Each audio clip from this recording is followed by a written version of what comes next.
গল্পের শুরুতেই আমরা কায়া নামের একটি মেয়েকে দেখতে পাই, যে কিনা তখন ঘোড়ায় চড়ে পুরো শহরে ঘুরে বেড়াচ্ছিল। তার একটাই ইচ্ছে ছিল সে ইম্পেরিয়াল কলেজে ভর্তি হবে, যেখানে শুধুমাত্র ছেলেরাই পড়াশোনা করে। কোনো মেয়েই এখন পর্যন্ত সেখানে পড়েনি। কিন্তু কায়া মনে মনে তখন ঠিক করেই নেয়, যাই হয়ে যাক না কেন এবার সে এই কলেজেই পড়বে। অন্যদিকে আমরা তখন আমাদের নায়কের সাথে পরিচিত হই, যার নাম কিনা ছিল আয়ান। সে তার গাড়িতে বসেছিল এবং তার সহকারী সোহেল গাড়িটি চালাচ্ছিল। হঠাৎ গাড়ির সামনে একটি মেয়ে এসে পড়ে এবং সেই মুহূর্তে কেউ ঘোড়ার পায়ে একটি পাথর ছুঁড়ে মারে। পাথর লাগার কারণে ঘোড়াটি ভয় পেয়ে যায় এবং দ্রুত দৌড়াতে শুরু করে। যেটা দেখি তখন আয়ানের সহকারী বলে, এই মাসে এরকম অনেকবার হয়েছে এবং আমাদের ঘোড়াটি এমনিতেই ভয় পেয়ে রয়েছে। তাছাড়া সামনে একটি মেয়েও রয়েছে এবং সে ক্ষতিগ্রস্ত হতে পারে। যেটা দেখে আয়ান তখন বলে, ওকে গাড়ি দিয়ে মেরে ফেলো। যেটা শুনে সহকারী তখন বলে, আমরা এটা করতে পারি না, কারণ সে একজন বড় টিচারের একমাত্র মেয়ে। তখন আয়ান বলে, যাই হোক না কেন তুমি গাড়ির গতি কমাবে না এবং গাড়ি থামাবেও না। এদিকে এই মেয়েটির নাম ছিল আরোহী। যখন আরোহী দেখতে পায় গাড়ির গতি আরো বেড়ে গিয়েছে এবং কোনোভাবেই এটা থামছে না, তখন সে খুব ভয় পেয়ে যায়। এদিকে গাড়িটি যখন আরোহীর খুব কাছে চলে আসে, ঠিক তখনই কায়া এসে আরোহীকে বাঁচিয়ে নেয় এবং আয়ানের গাড়ি মুহূর্তের মধ্যেই নিয়ন্ত্রণ হারিয়ে ফেলে। এবার এটা দেখে কায়া দ্রুত ঘোড়ায় চড়ে গাড়িটি নিজের আয়ত্তে এনে ফেলে। তখন কায়া আয়ানকে জিজ্ঞাসা করে, আপনি ঠিক আছেন তো? কিন্তু তখন কোনো উত্তর আসে না। তাই কায়া ভিতরে দেখার চেষ্টা করে। তখন আয়ান তাকে থামিয়ে দেয়, যার কারণে আয়ানের এই আচরণ কায়ার কাছে খুব অদ্ভুত লাগে। যার কারণে এরপর সে আরোহীকে জিজ্ঞাসা করে, তুমি ঠিক আছো? আরোহী তাকে ধন্যবাদ বলার পরিবর্তে তার উপর তখন রাগ করতে শুরু করে এবং বলে তার কারণে তার বানানো পরিকল্পনা সব নষ্ট হয়ে গিয়েছে। যেটা শুনে তখন কায়া বলে, মানুষজন কত অদ্ভুত হয় তাই না? উপকার ও ধন্যবাদ বলতে একদমই জানে না। এদিকে আরোহীর আচরণ কায়ার সাথে খুবই কর্কশ ছিল, যার কারণে তখন কায়ার খুব রাগ হয় এবং বলে, আমি যেমন তোমাকে বাঁচিয়েছি তেমনই তোমাকে এখনই মারতেও পারি। এইসব কথা তখন আয়ানও শুনছিল। এরপর কায়া সেখান থেকে তখন চলে যায়। তাকে চলে যেতে দেখে আয়ানের মুখে হালকা হাসি চলে আসে। এমন মনে হয় যেন সে কায়াকে আগে থেকেই চিনত। এরপর কায়া তার বন্ধু জেমসের সাথে দেখা করতে একটি রেস্তোরাঁয় চলে যায়, যেখানে তারা দুজন খাওয়া দাওয়া করছিল। আয়ানও তার বন্ধুর সাথে দেখা করতে সেই একই রেস্তোরাঁয় চলে আসে। জেমস কায়াকে তার ফিরে আসার কারণ তখন জিজ্ঞাসা করে। তখন কায়া বলে তার ফিরে আসার কারণ হলো তাকে ইম্পেরিয়াল কলেজে ভর্তি হতে হবে, যে কোনো ভাবেই হোক। যেটা শুনে জেমস তখন বলে, ইম্পেরিয়াল কলেজে তো শুধুমাত্র ছেলেরাই পড়ে, তুমি সেখানে ভর্তি হতে পারবে না। তখন কায়া বলে, তুমি চিন্তা করো না, আমি জানি কিভাবে ভর্তি হতে হবে। তখন কায়া জেমসকে তার বড় ভাই কায়ার সম্পর্কে জানায়। ঠিক তখনই বাইরে থেকে গোলমালের শব্দ আসে। যেটা শুনে কায়া বাইরে গিয়ে দেখে আরোহী এখানে আছে। তারা দুজন আবারও একে অপরকে দেখে তখন খুব অবাক হয়ে যায়। এবারও আরোহী খুব খারাপ ভাবে কায়ার সাথে কথা বলে। যেটা শুনে জেমসের তখন খুব রাগ হয় আর বলে, তুমি কি জানো না যে কায়া গ্র্যান্ড কমান্ডার হার্শার্টের মেয়ে? তাই একটু নম্রভাবে কথা বলো। আরোহী এটা শুনে তখন বলে, আচ্ছা তুমি সেই ব্যক্তি যে তোমার পুরো জীবন ফ্রন্টিয়ার ফরেস্টে কাটিয়েছো? বাদ দাও, তুমি এখানকার নিয়ম জানো না। তোমার কারণেই আমি আমার হবু স্বামীর সামনে আজকে লজ্জিত হয়েছি। এইসব কথা আয়ান এবং তার বন্ধু পাশে বসে শুনছিল। তখন আয়ানের বন্ধু হাসতে হাসতে বলে, সে তোমাকে তার হবু স্বামী বানিয়ে ফেলেছে। আচ্ছা বন্ধু, তাহলে তোমাদের বিয়ে হচ্ছে কবে? তাদের কথাবার্তার এক পর্যায়ে আমরা তখন জানতে পারি আয়ান কায়ার ভাইকে চিনত। অপরদিকে একজন ওয়েটার কিছু ফেলে দেয়, যেটা দেখে আরোহী তার উপর খুব রেগে যায় এবং তাকে শাস্তি দিতে চায়। কিন্তু কায়া এটা হতে দেয় না। এতে আরোহী আরো বেশি তখন রেগে যায় আর বলে, তোমার সমস্যাটা কি? প্রথমে আমার পরিকল্পনা খারাপ করলে আর এখন এইসব। তখন কায়া বলে, আমি তোমার কোনো পরিকল্পনা সম্পর্কে জানতাম না। এবার তুমি এই ওয়েটারকে এখান থেকে যেতে দাও, তার পরিবর্তে আমি তোমাকে তোমার পরিকল্পনায় এবার সাহায্য করব। যেটা শুনে তখন আরোহী সাহায্য নিতে অস্বীকার করে। উল্টো কায়াকে একটি শর্ত দেয় এবং তাকে শুধু তার দেওয়া কিছু একটা আয়ানের কাছে পৌঁছে দিতে হবে। অপরদিকে আয়ানও এই সব কথা শুনছিল। তখন কায়া অবাক হয়ে জিজ্ঞাসা করে, এই আয়ান আবার কে? তখন আরোহী বলে, আয়ানই সেই ব্যক্তি যার গাড়িকে থামিয়ে তুমি তাকে বাঁচিয়েছিলে। এবার এটি শুনে কায়া তখন জোরে হাসতে শুরু করে এবং বলে, আচ্ছা তাহলে সেই লোক যে কিনা কথাও বলতে জানে না। এদিকে কায়ার কথা শুনে আয়ানের বন্ধু তখন হাসতে শুরু করে। তখন আরোহী কায়াকে কিছুদিনের সময় দেয় আর বলে, সে যদি শর্তে হেরে যায় তাহলে তাকে রেস্তোরাঁর সবার সামনে নাচতে হবে এবং সবাইকে বিনোদন দিতে হবে। কিন্তু যদি সে জিতে যায় তাহলে আরোহী সবার সামনে কায়ার কাছে ক্ষমা চাইবে এবং তাকে আর কখনো বিরক্ত করবে না, বরং নিজেই সবাইকে বিনোদন দেবে। এবার এটি শুনে কায়া শর্তটি তখন মেনে নেয়। এই সবকিছু শুনে আয়ান তখন খুব অবাক হয়ে যায়। ওদিকে আরোহী তখন সেখান থেকে চলে যায়। এরপর কায়া জেমসকে জিজ্ঞাসা করে, তুমি কি আয়ানকে চেনো? তখন জেমস বলে, তুমি এই শর্তে হেরে যাবে, কারণ আয়ান তার পাউচ কখনোই নেবে না। এদিকে জেমস এবং কায়া যখন কথা বলছিল ঠিক তখনই সেখানে আয়ান চলে আসে। জুজুনি তাকে দেখে তখন হতবাক হয়ে যায়। তখন কায়া আয়ানকে বলে, আমরা একই দিনে দুবার দেখা হয়েছি, এই খুশিতে আপনি আমার পাউচটি নিয়ে নিন। কায়া যখনই তার পাউচ আয়ানকে দেয়, জেমস কায়াকে তখন বলে, যদি আমরা কাউকে আমাদের পাউচ দেই তাহলে তার মানে হলো আমাদের মনে তার জন্য কিছু অনুভূতি আছে। এটি শুনে কায়া তাড়াতাড়ি বলে, মোটেও এমন কিছু না। এই নিয়ে তারা দুজন তখন কথা বলতে থাকে এবং কায়া পুরো চেষ্টা করে, কিন্তু আয়ান তার পাউচটি নেয়ই না এবং সেখান থেকে চলে যায়। কিছুক্ষণ পর কায়া বাড়ি গিয়ে তার বাবাকে বলে যে তিনি যেন হেডের সাথে কথা বলেন এবং তার ইম্পেরিয়াল কলেজে ভর্তি করান। এই নিয়ে সে তার বাবাকে খুব বেশি বিরক্ত করা শুরু করে, যাতে তার বাবা তাড়াতাড়ি রাজি হয়ে যায় এবং কলেজের হেডের সাথে কথা বলে। এদিকে কায়া অনুমতি তো পেয়ে যায়, কিন্তু যখনই অনুমতি পত্রটি আয়ানের কাছে আসে, যে কিনা ইম্পেরিয়াল কলেজের ডেপুটি চিফ, সে এবং বাকি সব শিক্ষক এটি দেখে তখন অবাক হয়ে যায়। সব শিক্ষক সেই চিঠির একদমই পক্ষে ছিল না। তারা চায় না যে কোনো মেয়ে এই কলেজে এসে পড়ুক, কিন্তু অন্যদিকে আয়ান কায়ার পক্ষে থাকে আর বলে যদি কোনো মেয়ে এখানে এসে পড়তে চায় তাহলে কোনো সমস্যা নেই। কিন্তু বাকি সব শিক্ষক এতে তখন মানা করে দেয়। বরং শিক্ষকরা নিজেদের মধ্যে একটি বিষয়ে তখন সম্মত হয়, যেখানে কায়ার একটি পরীক্ষা নেওয়া হবে এবং যদি সে পাশ করে তবেই তাকে ইম্পেরিয়াল কলেজে ভর্তি করা হবে। এই পরিস্থিতি দেখে আয়ানও এই বিষয়ে তখন রাজি হয়ে যায়।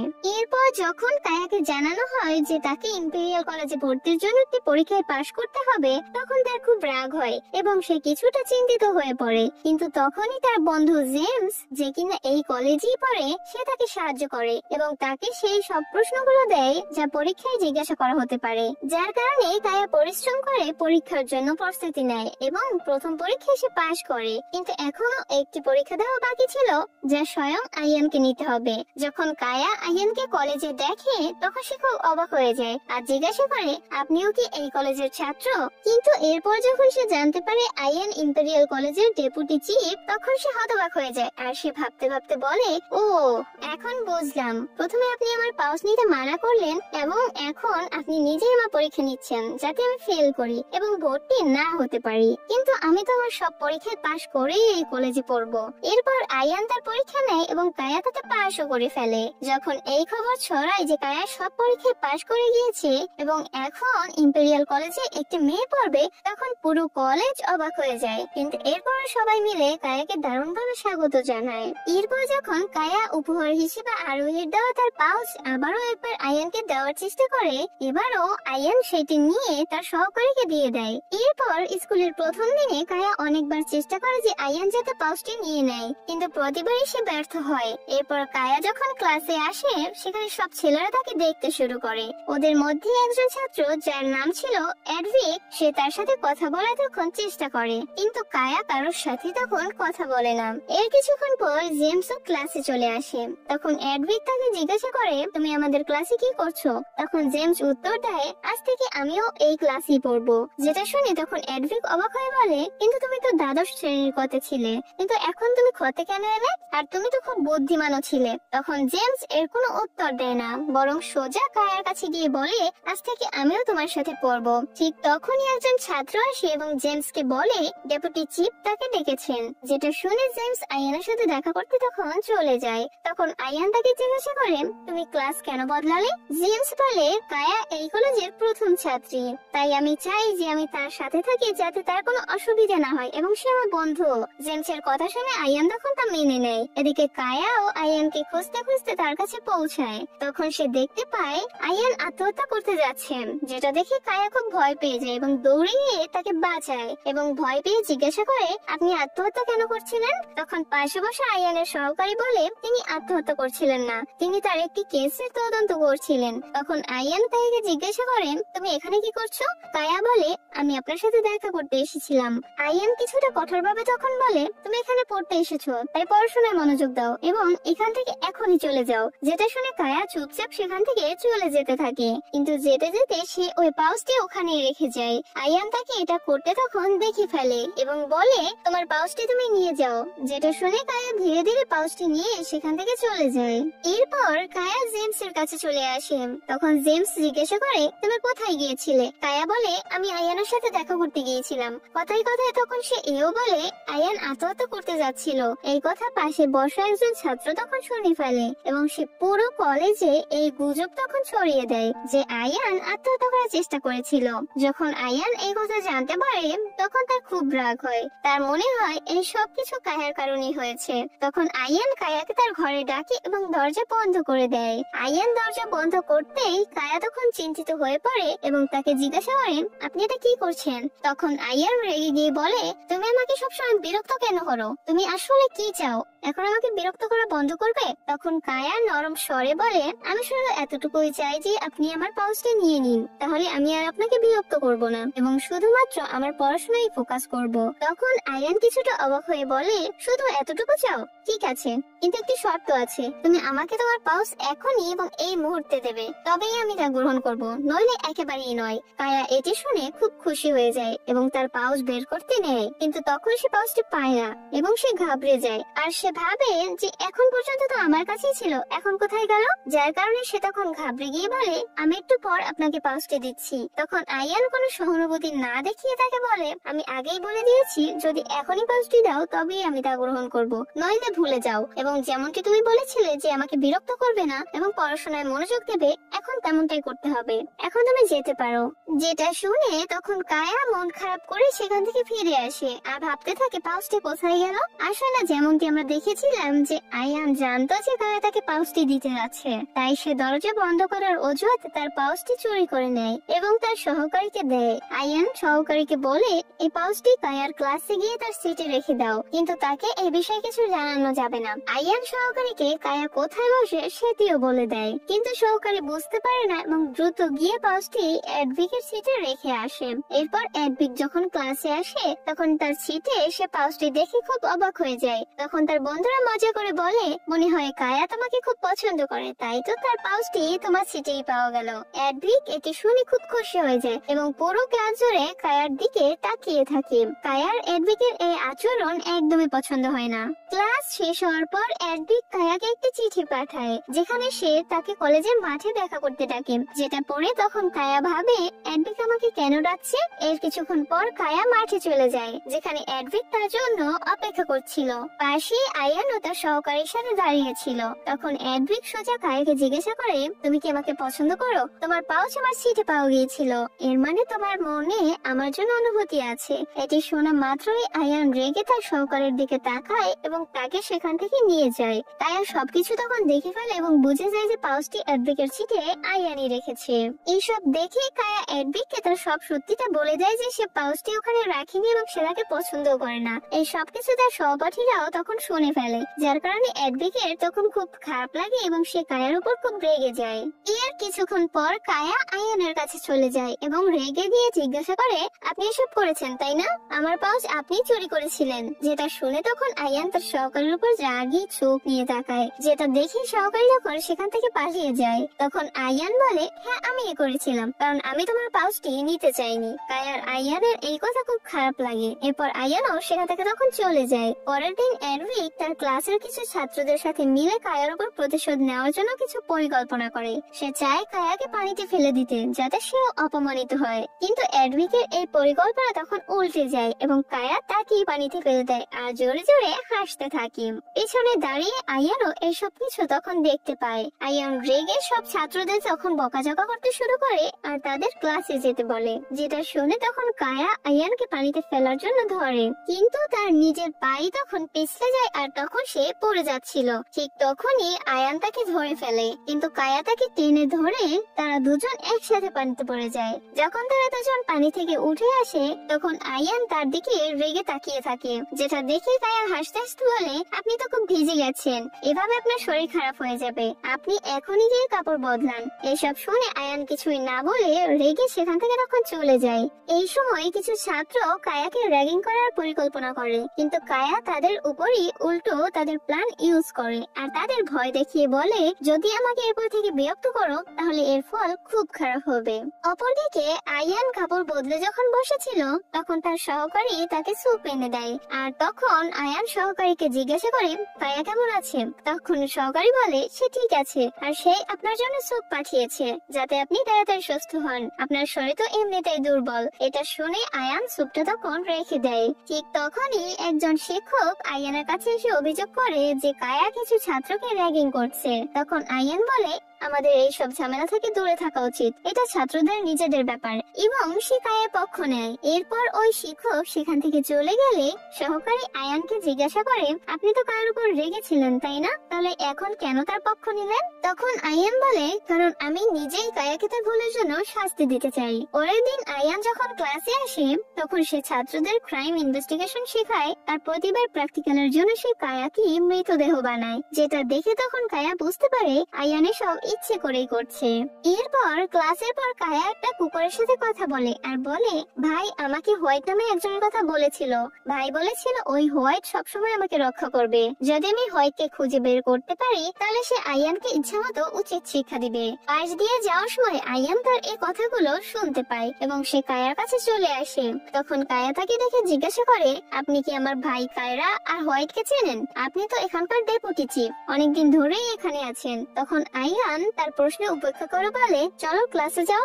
এর কিছুক্ষণ পর সকল স্টুডেন্টদের আর্চারি ক্লাস করার জন্য মাঠে নিয়ে আসা হয়। সেখানে হেডবি ঘোড়ায় চড়তে চড়তে আর্চারি করছিল, কিন্তু তার ঘোড়াটা হঠাৎ করে বিষমান হয়ে যায় আর সে বিপদে পড়ে যায়। কায়া এটা দেখে দ্রুত তাকে বাঁচাতে ছুটে যায় এবং সে নিজেও ঘোড়ার উপর চড়ে বসে আর সেটাকে নিয়ন্ত্রণ করার চেষ্টা করে, কিন্তু ঘোড়াটা কায়ারও নিয়ন্ত্রণে তখন আসে না। আয়ান এইসব দেখে তখন দৌড়ে আসে এবং সে ঘোড়াটাকে তখন নিয়ন্ত্রণ করতে সক্ষম হয় আর কায়াকে সে বাঁচিয়ে নেয়। কায়া এইসব দেখে তখন অবাক হয়ে যায়, সে অনবরত আয়ানের দিকে তাকিয়েই থাকে যেন সে এই প্রথমবার তাকে অন্য চোখে দেখছে। এডবি তখনই বুঝতে পারে কায়া তার জীবন বাঁচিয়েছে, যার জন্য সে তার কাছে গিয়ে তাকে ধন্যবাদ জানায় আর তার আগের সব কাজের জন্য ক্ষমাও চায়।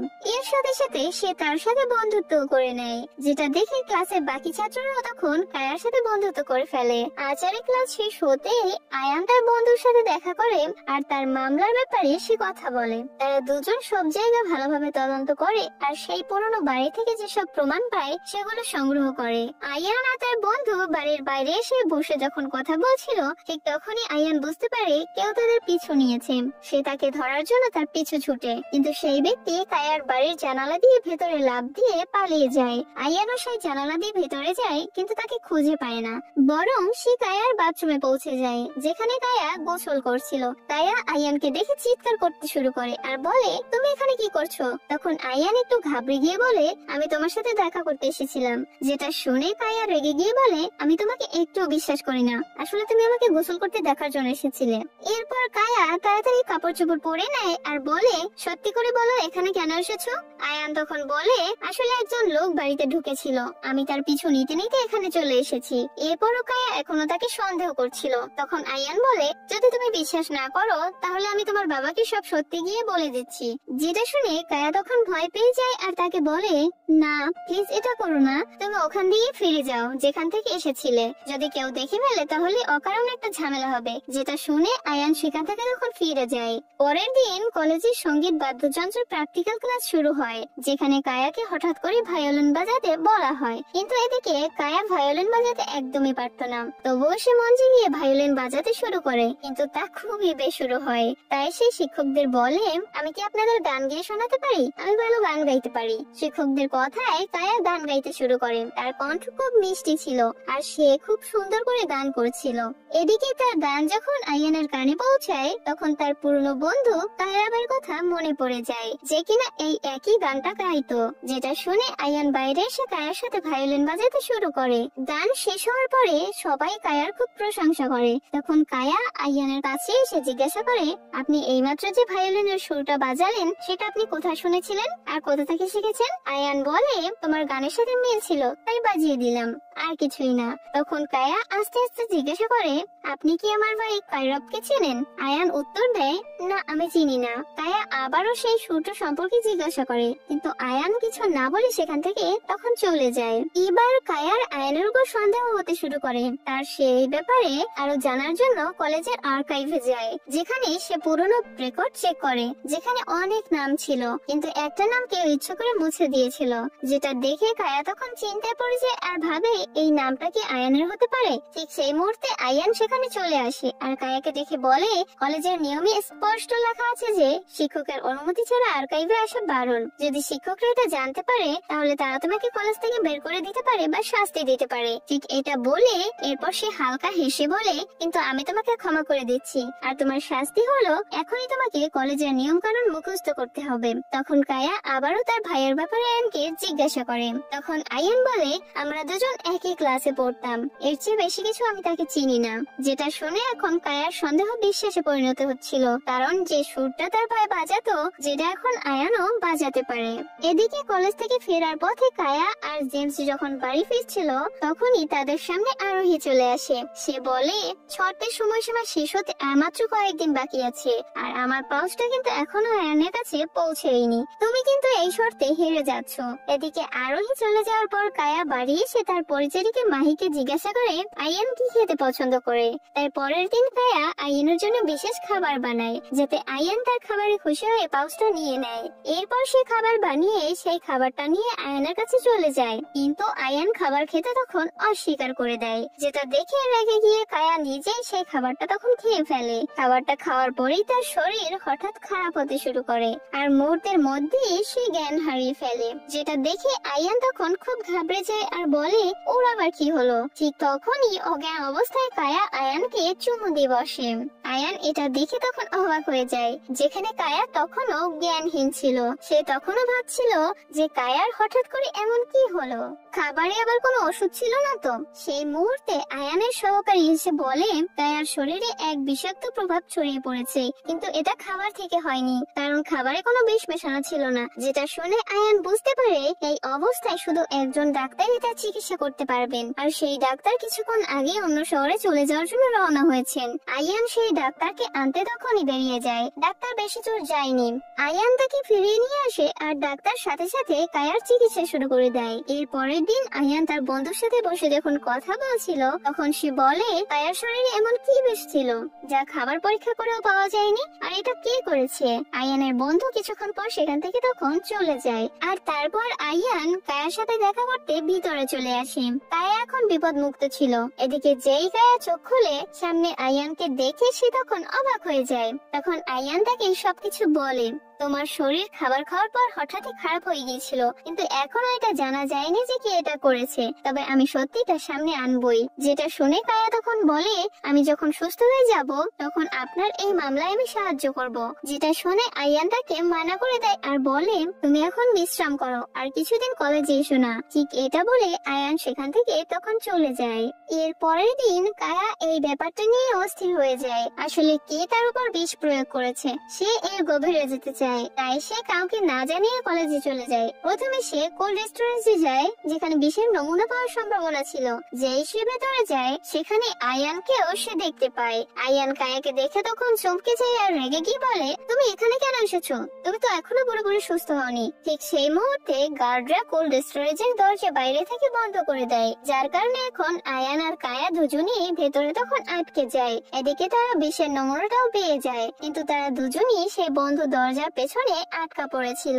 অপরদিকে জেমস কায়ার সাথে দেখা করতে আসে। তখন কায়ার পরিচারিকা তাকে বলে, কায়া কলেজের পোশাক পরে কোথাও যেন গিয়েছে। যেটা শুনে জেমস তখন বুঝতে পারে আসলে কায়া কোথায় যেতে পারে। এদিকে কোল্ড স্টোরেজের ভেতরে কায়া ঠান্ডার মধ্যে আটকে ছিল, আর তার খুব ঠান্ডাও লাগছিল। তাই আয়ান তার মনোযোগ ঘোরানোর জন্য বলে, চলো আমরা এখন এখান থেকে বাইরে যাব, তখন আমি তোমাকে হোয়াইটের সাথে দেখা করাবো। তখন কায়া হেসে হেসে বলে, যদি এমনটাই হয় তাহলে আমার আরেকটা কথা রাখো, আমার পাউচটা রেখে দাও। যেটা শুনে তখন আয়ান মজা করে বলে, যদি আমরা এখান থেকে জীবিত বাইরে বেরোতে পারি তাহলে ভেবে দেখবো। তারা দুজন এভাবেই কথা বলতে থাকে আর 2 ঘন্টা ওখানেই কেটে যায়। ঠিক তখনই আয়ানের সহকারী তাদের খুঁজে পায় আর বাইরে বের করে আনে। এতক্ষণ ঠান্ডার মধ্যে থাকার কারণে কায়ার পা অবশ হয়ে গিয়েছিল, যার কারণে সে হাঁটতেও পারছিল না। যেটা দেখে আয়ান তাকে কোলে তুলে বাইরে নিয়ে আসে। তখন কায়া আয়ানকে জিজ্ঞাসা করে, তাহলে তুমি আমাকে কখন হোয়াইটের সাথে দেখা করাচ্ছ? তখন আয়ান হেসে বলে, ওসব তো আমি তোমার মনোযোগ ঘোরানোর জন্য বলেছিলাম, আর পাউচের কথাটা শুধু একটা মজা ছিল। যেটা শুনে কায়া তখন খুব রেগে যায়। তখনই জেমস সেখানে চলে আসে আর কায়াকে সেখান থেকে নিয়ে যায়। এরপর রাতে কায়া ঘুমিয়ে ঘুমিয়ে স্বপ্নে সে চুমু দেওয়ার দৃশ্যটা দেখতে পায়, যার কারণে সে তখন ঘুম থেকে উঠে যায় আর ভাবে এমন স্বপ্ন আমার কেন আসছে। কিন্তু আমরা তো জানি যে এটা কায়ার কাছে আমার স্বপ্ন হলেও আগে বাস্তবে এটা হয়েই গিয়েছে। এর পরের দিন শর্তের শেষ দিন ছিল। কায়া আবারও চেষ্টা করে আয়ানকে পাউচটা দেওয়ার, কিন্তু যখন সে আয়ানের ঘরে যায় তখন জানতে পারে যে আয়ান কোনো কাজে বাইরে চলে গিয়েছে। যেটা দেখে কায়া আশা আর শর্ত দুটোই হেরে গিয়ে চুপচাপ ফিরে আসে। এদিকে কায়া শর্তে হেরে গিয়েছিল। শর্তে অনুযায়ী তাকে এবার মঞ্চে গিয়ে সবাইকে বিনোদন দিতে হবে। তাই সে একটা বাদ্যযন্ত্র তুলে নেয় আর সেটা বাজিয়ে মানুষের মন জয় করার চেষ্টা করে। কিন্তু তার বেসুরো সুর শুনে লোকেরা তখন হাসতে শুরু করে। যেটা দেখে কায়া তখন একটু ঘাবড়ে যায় আর সবার হাসির আওয়াজ তার সাহসে ভেঙে দেয়। এই সব কিছু দেখে আয়ান তখন রেগে যায়। সে সাথে সাথে মঞ্চের দিকে এগিয়ে আসে কায়াকে সাহায্য করার জন্য। আয়ানের এভাবে মঞ্চে আসা আরোহীর একদমই ভালো লাগে না। সে এক কোণে দাঁড়িয়ে এই সবকিছু শুধু দেখছিল। তখন আয়ান সবার সামনে বলে, কায়া বাদ্যযন্ত্র বাজাতে পারে না, কিন্তু সে খুব ভালো গান গাইতে পারে। যেটা শুনে তখন কায়া একটু ইতস্তত বোধ করে আর এরপর গান শুরু করে, যেখানে আয়ান তখন তার পেছনে দাঁড়িয়ে নিজে বাদ্যযন্ত্র বাজাতে শুরু করে কায়াকে সঙ্গ দেওয়ার জন্য। কায়ার মিষ্টি কণ্ঠ আর আয়ানের বাদ্যযন্ত্রের সাথে গানটা পুরো পরিবেশে প্রাণ ভরিয়ে দেয়। তখন লোকেদের ব্যবহার বদলে যায় এবং সবাই হাততালি দিতে শুরু করে। যেটা দেখে কায়ার মুখে একটা মিষ্টি হাসি ফিরে আসে। গান শেষ হতেই কায়া নিচে এসে জেমসের কাছে চলে যায়। জেমস একটু শীতল হাসি দিয়ে বলে, এই ভুল ধারণায় থেকো না যে চিপ তোমাকে সাহায্য করছেন। তিনি তো শুধু তার হবু স্ত্রীকে মুগ্ধ করার জন্য বাদ্যযন্ত্র বাজাচ্ছিলেন। যেটা শুনে কায়া তখন চমকে যায়। এদিকে জেমসের কথা শুনে কায়ার নজর আয়ানের দিকে চলে যায়, যেখানে তার কাছে একজন মেয়ে দাঁড়িয়ে ছিল যার নাম ছিল রাহা। তখন জেমস বলে, ওই হলো আয়ানের হবু বাগদত্তা রাহা। তখন কায়া মুহূর্তের জন্য চুপ হয়ে যায়। ঠিক তখনই একজন অপরিচিত লোক খাবারে বিষ মিশিয়ে লোকেদের খাওয়ানোর চেষ্টা করে, কিন্তু তাকে হাতে নাতে তখন ধরে ফেলতে গেলে সে তখন পালানোর চেষ্টা করে, কিন্তু কায়া তাকে ধরে ফেলে। কিন্তু সেই লোকটা কায়ার উপর ছুরি দিয়ে হামলা করে। ঠিক সেই মুহূর্তে আয়ান দৌড়ে আসে আর কায়াকে বাঁচিয়ে নেয়। এই সুযোগে লোকটা ভিড়ের মধ্যে পালিয়ে যায়। এর কিছুক্ষণ পর রাহা তাদের কাছে চলে আসে আর বলে, তোমরা দুজন ঠিক আছো তো? তখন রাহার কথা জানতে পারা যায় যে রাহা তার ভাইকে চিনত। যেটা জানতে পারে এরপর কায়া রাহার কাছে আস্তে আস্তে হোয়াইট সম্পর্কে জিজ্ঞাসা করতে থাকে। কিন্তু সেই মুহূর্তে আয়ান মাঝখানে এসে কায়াকে বলে, এখন অনেক হয়েছে, তুমি বাড়ি যাও আর বিশ্রাম করো। যেটা শুনে তখন কায়া চুপচাপ বাড়ি ফিরে আসে। এর পরের দিন কায়া তার পরিচারিকার সাথে কেনাকাটা করতে যায়। সেখানে তার সাথে আবার রাহার দেখা হয়। তখন তারা কথা বলতে বলতে বেশ কাছাকাছি চলে আসে। তখন কায়া আবার তার ভাইয়ের ব্যাপারে জিজ্ঞাসা করে। রাহা বলে, চলো বাড়ি চলো, সেখানে আরাম করে কথা বলবো। যেটা শুনে কায়া তার সাথে চলে যায়। বাড়ি পৌঁছেই কায়া অবাক হয়ে যায়, কারণ সেখানে সে আয়ানকে দেখতে পায়। আয়ানও কায়াকে দেখে কিছুক্ষণের জন্য চমকে যায়। সেখানে তাদের আরো কিছু বন্ধু ছিল যারা কায়াকে তার ভাইয়ের ব্যাপারে অনেক কথা বলে। তখন কায়া হোয়াইটের ব্যাপারে জিজ্ঞাসা করে, কিন্তু সবাই বলে যে তারা কখনো হোয়াইটকে দেখেনি। শুধু দুজন মানুষ জানতো যে হোয়াইট কে, আয়ান আর কায়ার ভাই। তারপর তারা সবাই মিলে সেখানে অনেক কথা বলে এবং ড্রিঙ্কসও করে। এরপর বাড়ি ফিরে আসার সময় কায়া এমন ভান করে যেন সে অনেক বেশি ড্রিঙ্কস করে ফেলেছে। তখন আয়ান তাকে বাড়ি পৌঁছে দেওয়ার জন্য বের হয়ে যায়। তখন কায়া পথে আয়ানের সাথে কথায় কথায় সেই সত্যিটা বের করে নেয় যে সে নিজেই হোয়াইট। যেটা শুনে কায়া অবাক হয়ে যায় আর খুব রেগে যায়। আর এখানেই আজকের এই ড্রামার প্রথম পর্বটি শেষ হয়ে যায়। যাই হোক, কেমন লাগলো আজকের এই ভিডিওটি কমেন্টে অবশ্যই জানাবেন। আর ভালো থাকবেন, সুস্থ থাকবেন। Take care, bye by.